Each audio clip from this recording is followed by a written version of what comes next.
What up, Screen Fiends? I'm GB, and you're tuned in to Headz TV, where we like to discuss all the wonderful things appearing on your movie and your TV screens.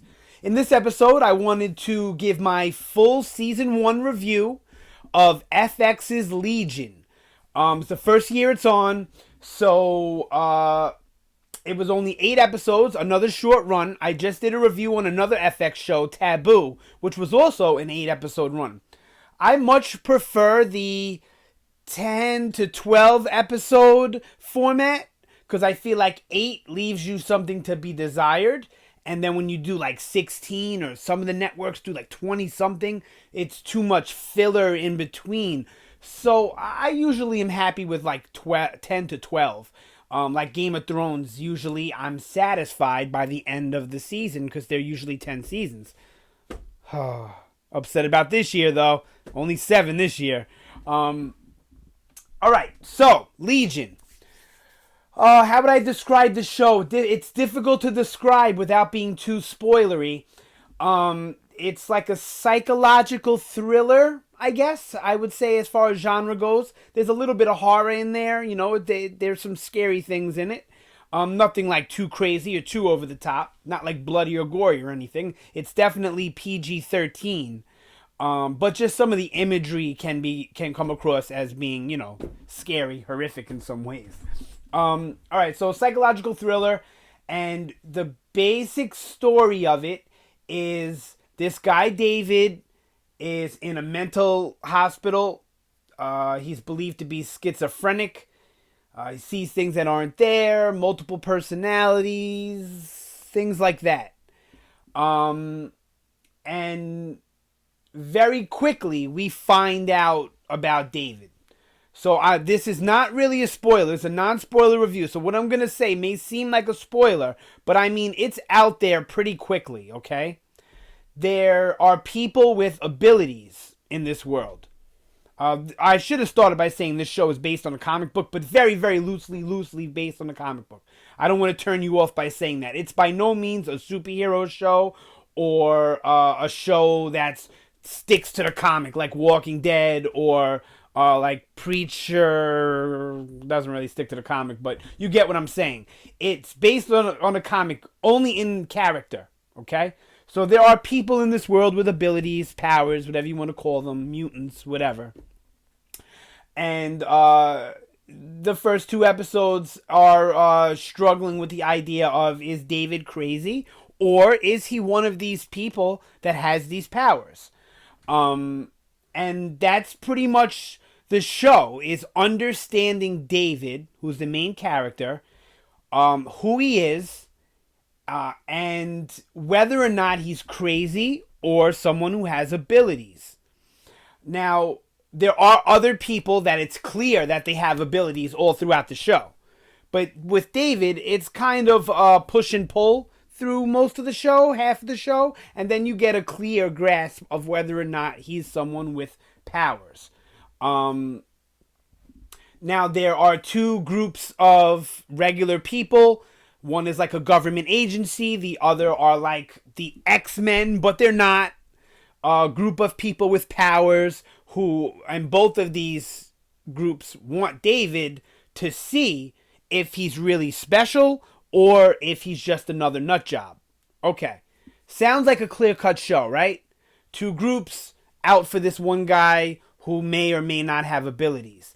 But it gets much more complex than that, because since we're dealing with people with psychic abilities and other kinds of powers, and we're dealing a lot with trying to figure out David, we're not only as an audience trying to figure out David, but the characters in the show, including David, are trying to figure out David and who he is.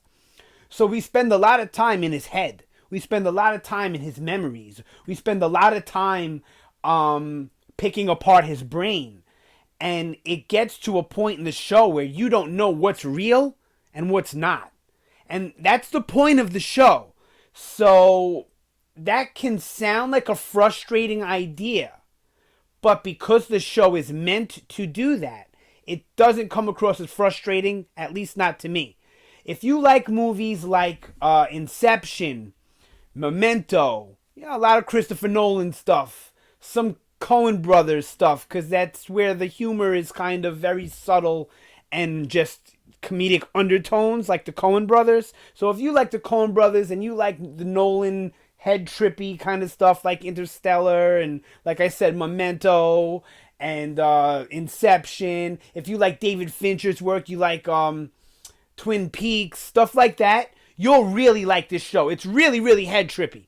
If you pay attention or you give each episode a second watch, like I do, it won't be as big of a mystery as it was to a lot of people. A lot of people, after the show was over, the 8 episodes, they were still a bit confused. They're still a bit unsure about what's going on. It's not like a clean cut, let me explain everything to you.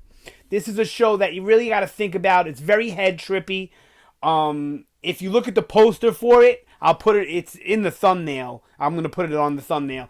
It's like a dude like this with his head exploding. Because that's what the show does to you. It makes you go like this, and then your head kind of explodes when you realize what's going on. Comic fans will appreciate certain elements of the show. This is not a spoiler, but there is a familiar character from the X-Men lore who's part of the Legion comics. He's also part of Professor X's story. Anyone who watched the X-Men show from the 90s will recognize the name of this character. They won't recognize the look, but they recognize the name of this character, and that's our main villain. And he's a great main villain. And after I give you guys some time to watch the show, I'm going to put up a video about that villain, explaining him to you a little bit more, because he's not also explained in a clear-cut manner in the show.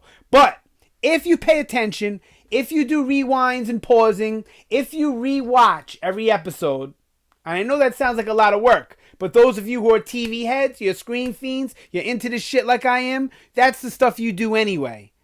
You pay attention to all that, and really watch the episodes with an eye, you'll understand exactly what's going on. Now, if you're not one of those people, and you're not going to do all that stuff, just pay attention. If you pay attention, you'll understand enough to where you'll enjoy it, you'll be guessing about what's going on from episode to episode, and you'll be tempted to binge. This is a show that you don't have to binge. I told you, Taboo really should be binged, or else you're gonna get lost in the slowness of it. This show is so head trippy and so, I don't want to use the term thought provoking, but it does provoke thought. It makes you think that you'll appreciate it, whether you're gonna go hard on the show or you're just gonna casually watch. But if you casually watch, pay attention, and you will definitely enjoy it. So if head trippiness is up for you, like I said, like those movies I mentioned, like Fight Club, movies like that, you'll like it. It is like on the PG-13 realm. It's not like an MA show, really, like a lot of the FX shows are. So don't expect anything graphic. But it's definitely made for adults. Don't hear comic book show, or based on a comic book and think negative. Go into this show with positive vibes only. Alright, that's it. That's my thoughts on Legion season 1, the whole first season. It was 8 episodes. Definitely check it out. I'm going to give it a 3.5 out of 5. And that's only because the casual viewer may not get every single thing that's in the show. So if it was really a little bit more clean cut, maybe 2 more episodes, brought it to 10, then maybe it would have got a 4 or a 4.5. But giving it a 3.5, so you got like a C+, B- at best. Alright, that's it. Check it out. Legion on FX. Should be on demand. Should be all over the internet by now. All those streaming services, I'm sure we'll pick it up. Alright, that's it for this video. Thanks for watching. And you guys have a good day. I forgot what I was going to say there. And I will see you next time.